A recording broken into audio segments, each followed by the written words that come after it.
Andrew Kineen, NFL analyst, joins me to discuss all things Super Bowl 55. Andrew, we did a draft video. Was that 5 years ago now? Seems like it was. Um, we spoke then, I think, if I remember, it might have been off air, about Tom Brady going to the Buccaneers. Was this going to happen? What would he do if he got there? Receiving core, blah blah blah, adding Gronk. So here we are. He's in the Super Bowl. He's done it again. He's up against Patrick Mahomes, Kansas City Chiefs, 10:30 on Sunday night. Give us your initial thoughts. Did you see this happening for Tom Brady? No, and I definitely didn't see it happening after the first 10 weeks of the season. They were kind of revitalized after that point. They had their bye week, and as so many good head coaches do, Bruce Arians went in and he tore the whole thing down, and they started again. I think it was going to take time anyway with Brady because he's come from a system where he's had control over everything. He's had the same receivers now. Like Edelman was 33, and he was still perfect because Brady knew exactly how to use him. And you go from these smaller type receivers and your mismatches at tight end to having your Godwins and your Mike Evans, who's this massive 6'4" oversized receiver. And typically Brady hasn't gone vertical. He hasn't got to throw the ball in the air to these giant athletes. It's always kind of been dink and dunk and death by a million cuts and stuff. But this is totally different for them. So maybe it took some time to bed into a new process. When you're doing the same thing for 20 years, it's going to take time to adjust. And being as clever as he is, it's eventually happened for him. So I didn't see it coming. But over the last 3-4 weeks of the regular season, they were as good as anyone. Maybe they benefited slightly from having a weakened division, but I mean they're there now, and it's all really that matters. Yeah, so we may not have seen the Bucks coming, but smart money was on the Chiefs repeating. Held on to a lot of personnel, sideline and on the field as well. Patrick Mahomes, obviously one of the biggest names in the game. They're going into the game as favourites. First time Tom Brady goes to Super Bowl without being a favourite. They score more points than anyone. He scores more touchdowns than anyone. He even throws passes without looking. There's loads of narrative between now and Sunday night, but is this just a slam dunk Super Bowl? Is this the Chiefs to lose? Yeah. And I don't like that narrative that people have. They're saying, "Oh, is Mahomes now going to take the crown? Is this the passing of the torch from Brady to Mahomes?" To me, it brings together two complete opposites, and I don't mean that in regards to the way they play the game, but more so the athletes that they are. Because Tom Brady, I mean, I fancy myself and yourself to beat Tom over a quick mile. But Mahomes, well, Not me Mahomes is anyway. maybe me now, but Mahomes is Mahomes is a different animal, and this is, I think, the gradual progression of the athlete that the quarterback has to be in the game now. So if you see Mahomes go and embarrass the Chiefs defense that is athletic in its own right, you're kind of going to say, well, at what point do we stop looking for quarterbacks that can just stand in the pocket and analyze things? Because you saw what Rivers never won a Super Bowl. I think I've been told that every day for most of my life at this point now. By me. Yeah, Brady's done it, but it's kind of a new NFL in that regard. And are we now looking at your Lamar Jackson types? Lamar Jackson, who I think you'll agree certainly doesn't have the best arm by a distance in the NFL, but he can prolong plays. And no matter how good your personnel is, and no matter how good your schematics are, if your play goes on 5 seconds longer than you anticipated it going, then all hell breaks loose, and it's down to athletes again. It's winner takes all in terms of who's the better animal, and that's what it comes down to. So if Mahomes can go and produce what he normally does, now again, there's a serious elephant in the room here, being his toe injury.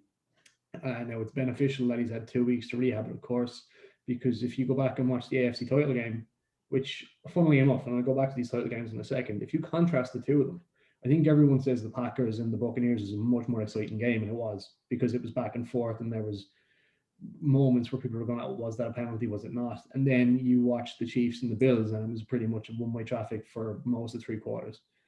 But actually, the execution in the Chiefs and Bills was far higher than it was between Brady and Rodgers, because Brady threw 3 interceptions in a title game, and you generally don't win those games when you do it.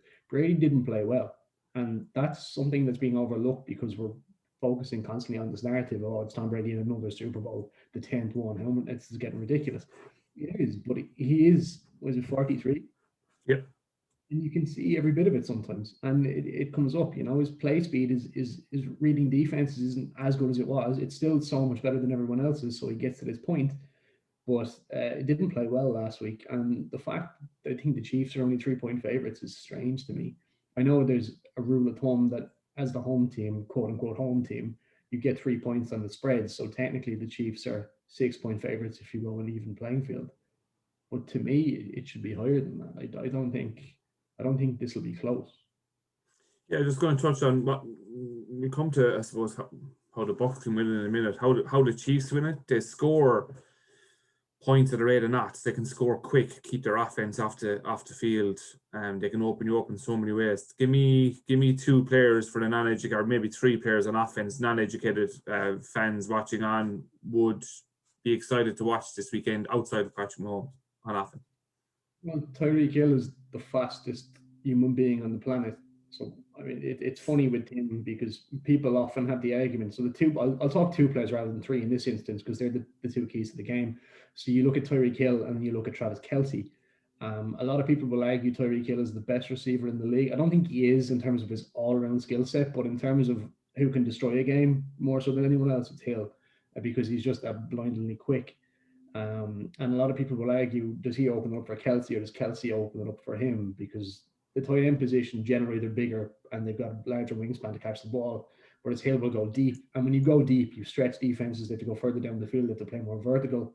Whereas then if you have a vertical threat, you have Kelce going horizontally everywhere. And there's only so much space you can cover. The thing with them is watch how they correlate with each other on different plays. They'll never be in the same area.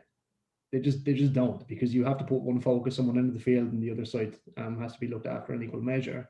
And if you line both of them up at the same time, you can effectively play half field coverage, and you don't want that. He'll watch him for his speed, and I think one thing that he's really improved on this year compared to last year, maybe before now he was just a one-trick pony with his pace and he'd beat you deep. If you watched them beat Buffalo last week, he was getting, so from a stationary stance, being able to go into his stride, it was sub half a second and he was gone. The separation was just there. And Mahomes in the AFC title game, he wasn't very mobile because his toe was still sore, but he was getting the ball out at such a quick rate, and Hill had already gained a yard on his marker. It was game over. There's a particular play that I'd highlight for people to watch. I think he throws the ball really quickly to Hill, and Hill runs about 108 yards across the field, zigzagging away from people, and he brings it to the end zone. Everyone kind of goes, how do they do that? Because that's not generally how they use him. But it's incredible. And then in those big moments where maybe things aren't as easy for them to get the ball out, Kelsey's just a mismatch. He's too big, he's too quick, and far too often he's given free release. And for people that don't know what a free release is, you can jam a receiver at the line of scrimmage. You're allowed to do it within 5 yards. It's not illegal contact. But it's very hard to then go and mark someone downfield if you don't at least have them for a second in your grasp. So to give Kelsey free release like so many teams do is bizarre to me, because you throw the ball to him, unless you're on his back carrying him down, he's going to catch it. And it's almost unfair. He's the best in the position in the league, probably, with George Kittle. So very difficult to defend both of them in any one given play. Yeah, both hugely intelligent players too. You touched on it there about keeping plays alive. That extra 4 or 5 seconds. If one of them isn't open at the check down at the start, one of them will be open at the end, guaranteed. And that's the killer blow for the Chiefs. So we can stay on the Chiefs for a second. So they have the run play option with Mahomes. You can do whatever you want with the ball. They're very well drilled at the line of scrimmage. Sometimes it'll be snapped straight to whoever seems to be running on a fullback, halfback, whatever way you want to do it. They have threats everywhere, as you say. But they have injuries in their offensive line. 2 big ones in particular at left tackle. So for those, I suppose, that have, dipped in and out of the NFL or maybe whatever, that blind side behind Mahomes, that protection behind him, they're down 2 big names in Fisher and Schwartz. Yeah. So Fisher and Schwartz are the 2 outside guys. You have your left tackle in Fisher and your right tackle in Schwartz, 2 of the premier pass blockers in the league as well. And the 2 coming in, you've Mike Remmers playing left tackle. He hasn't played tackle in a full season since I think 2016. And the other guy is Wiley, like he's a guard and he's going to play tackle. That sounds like a small thing to move half a yard to your right, like tackle. It's a totally different skill set. You have different body shape, you have different feet, you have different balance, different technique, different processes, miles apart. difficult for Mahomes. But with him, you need really good pass protectors, outside tackles when you need to stay in the pocket and move around it. And what Mahomes is going to do, I've actually got a prop here for you, right? Here we go. But so Mahomes is going to go and he's going to see the pocket collapse. And all of a sudden, if you have edge rushers coming around you, all you need to do is slip out the gap to the right or slip out the gap to the left. And that's where he beats you anyway. So it won't be as much of a hindrance for him across the Super Bowl than it may be for other people. If Tom Brady has that problem, he's in trouble. Because he can't move in the pocket. Exactly. Like with Brady, edge rushers are perfect for him because all he has to do is step up. Because if he doesn't have pressure in his face, he's fine. He can just step up and gain a yard and throw as he wanted to. But with Mahomes, it shouldn't make too much of a difference. I mean, these are two players that will do their job to the best of their ability. And generally with the Buccaneers as well, they do rush 4. So what that means is they'll have 4 big guys with their hands in the ground running towards him. They'll generally play coverage behind that. So you'll have 3 linebackers and 4 defensive backs in like a base personnel or whatever. And they generally don't bring more than that. So it's going to be 5v4, meaning you can double team the biggest defensive threat, which is beneficial, obviously. But it's the situations where they bring 5 and maybe even 6 rushers where Mahomes will have to think a small bit. But the counter argument to that, Don, is if you have 6 people running towards a quarterback, it means you've got 5 people in the back end looking after Hill, Hardman, Watkins, Holmes, Robinson. Game over.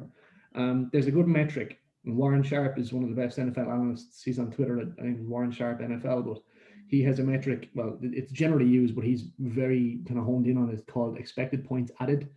So it's a metric that basically determines how much of an input you had on points being scored at the end of a particular drive, or at the end of a season, or the end of a game, whatever you want to do. And generally, as a quarterback, that metric is a negative for when you're under pressure because it's harder to complete a pass when there's someone running towards your head. But Mahomes in the 2019 season, taken as a sample size, actually had a positive EPA, which is just unheard of. I think the closest to him was Lamar Jackson, who was like -9. And that might just tell you how different he is when he's got 1v1 coverage with anyone, because there's no one in the league that can guard a couple of players. Like your Devontae Adams of Green Bay, to me, is the best receiver in the league. But in terms of pure speed, if you have 1v1 against Hill, just throw the ball in the air that he's going to be in the second, and it's game over. So if you want to blitz him, it's up to yourself, but it's very hard to stop him either way you want to do it. So pick your poison. That's a lot on the Chiefs. Let's talk Buccaneers. I suppose talking Buccaneers, I have to talk kind of partially Chiefs. I mentioned to off-air. Defensive coordinator Spagnuolo, formerly of my parish there, the New York Giants. He's 3v2 versus Tom Brady, so he knows how to shut down Tom Brady, which a lot of teams can't. I'll give the layman's terms maybe of how I think you shut down Tom Brady. So Tom Brady, as you say, likes time in the pocket, likes to throw those short, sharp little passes.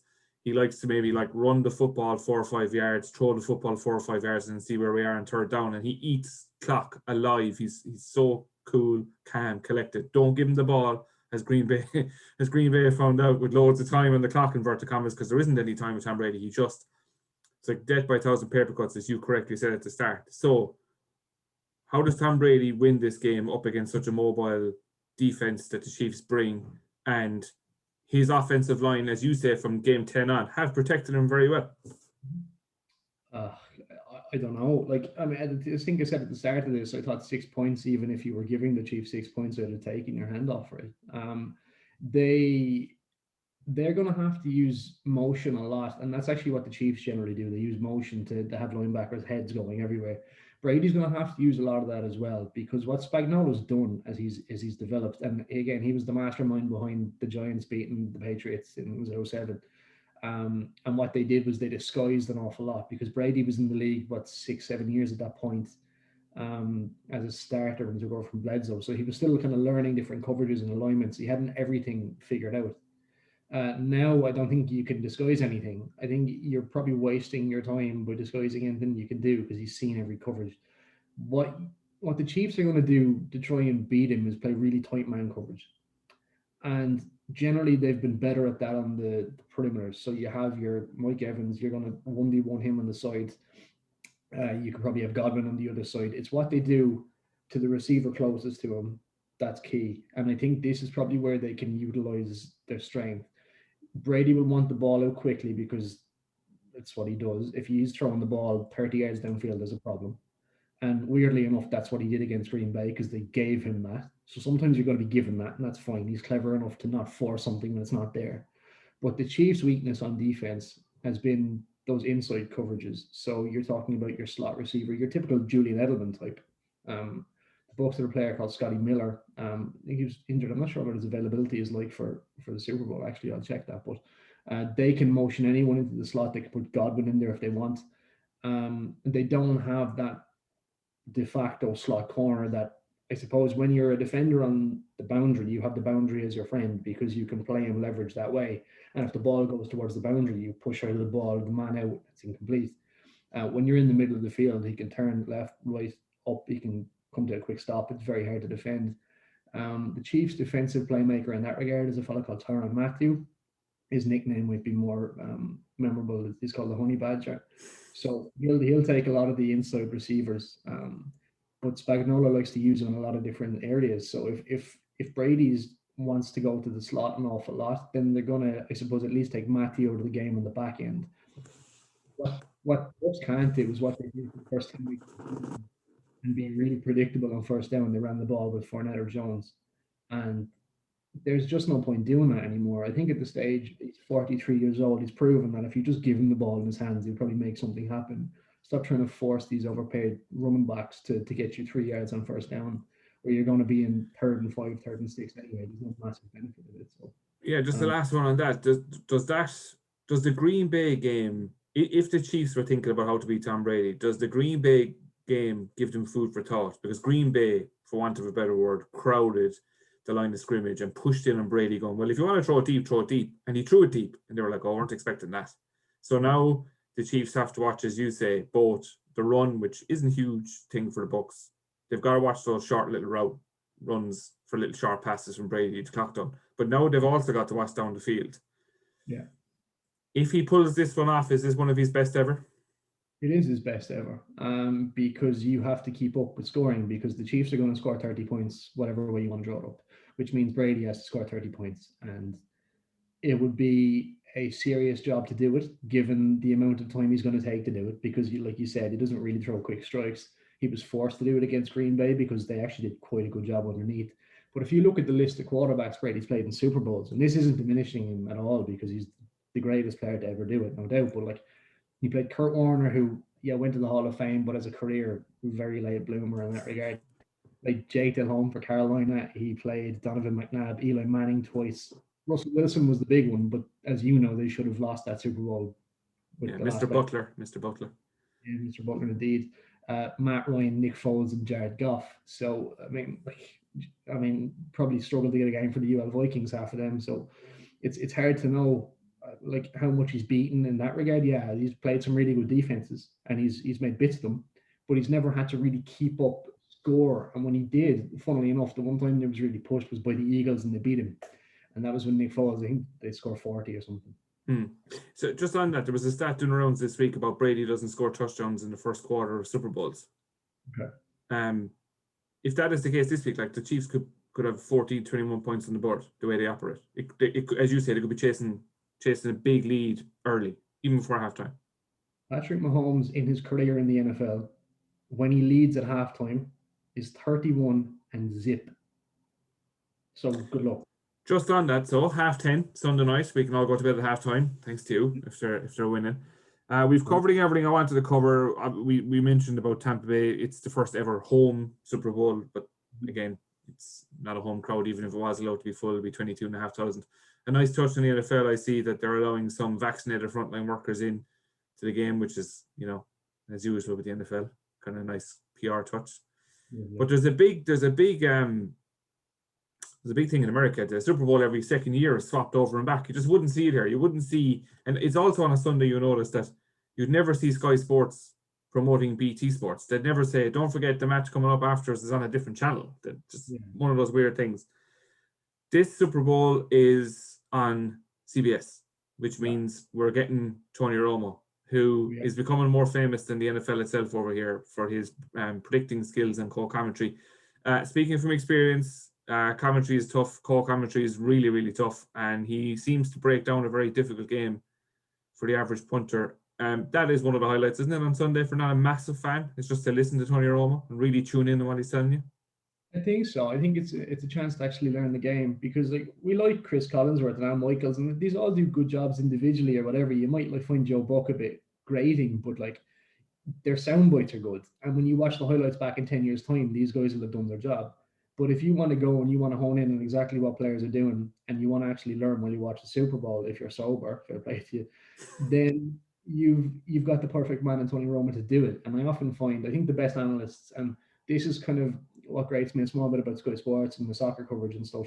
You've got players who've been retired 10 years talking about teams now that have totally different mindsets and they play the game totally differently. Romo's only out of the league a few years. He still understands all the audibles, all the checks, everything. So you're getting actual knowledge based on motion or keywords that he'd have used when he was playing for the Cowboys. So he can predict plays that are coming because of shifts and stuff. So you'll see what's coming before it happens. And the fact that you can go and look at a play, knowing probably what's going to come of it, you can see what's gone right and what's gone wrong. And you probably don't even realize at the time, but over the course of a season watching Tony Romo broadcast, you've learned more about the sport. You've anticipated more things. And the next time you watch something, you go, oh, Romo said this happens here. And all of a sudden you're more educated after a year than you would have been listening to your Aikmans or your Bucks or anything. So it's a benefit for people that have a passing interest who are trying to learn more about it. Yeah. Right, last one for me. I think you've touched on it about 10 times. I have as well. So Chiefs are going to win, we think. By how much? 3 scores. So 17 plus. So halfway through my second bag of jellies, this could all be over. I think so. I just don't see any way they can sustain drives against aggressive man coverage. They're going to do that stupid thing that they did for the first 15 weeks of the season, run the ball on first down. So you've got 2nd and 9, whereas if you'd thrown the ball against the base defense, you're guaranteed 3 or 4 yards against off coverage. And just, I think sometimes you can really overthink these things. You've got the greatest player to ever play the sport. Give him the ball. Stop giving it to Leonard Fournette, who's been inconsistent. Ronald Jones has been injured. Stop trying to run the ball in predictable situations. And it's the innovation that makes the Chiefs what they are. As good as Mahomes is, and as unfair as Travis Kelce is, and as lightning quick as Tyreek Hill is, none of this works without Mecole Hardman running left and right really quickly before all of this happens. You make Devin White and you make Levante David second guess what they're seeing. They're instinctual players and they're going to follow movement. And you see someone run to the left and the play goes to the right, and that's Andy Reid and that's Eric Bieniemy who plan all this. And it just becomes easier. Brady needs to think about things, and he's better when he's able to think about things. Mahomes is the polar opposite. Just let him do it, and he'll instinctually feel where the ball should go. That's always been the way with him, and it's worked. Just let the kids play. You know what to say.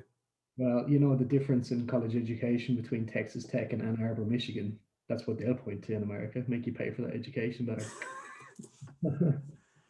Okay, before we get on another rabbit hole, Andrew, thank you very much for your time. Enjoy Sunday night. I'm sure you will. And we'll talk to you again. Thank you. Here's Don.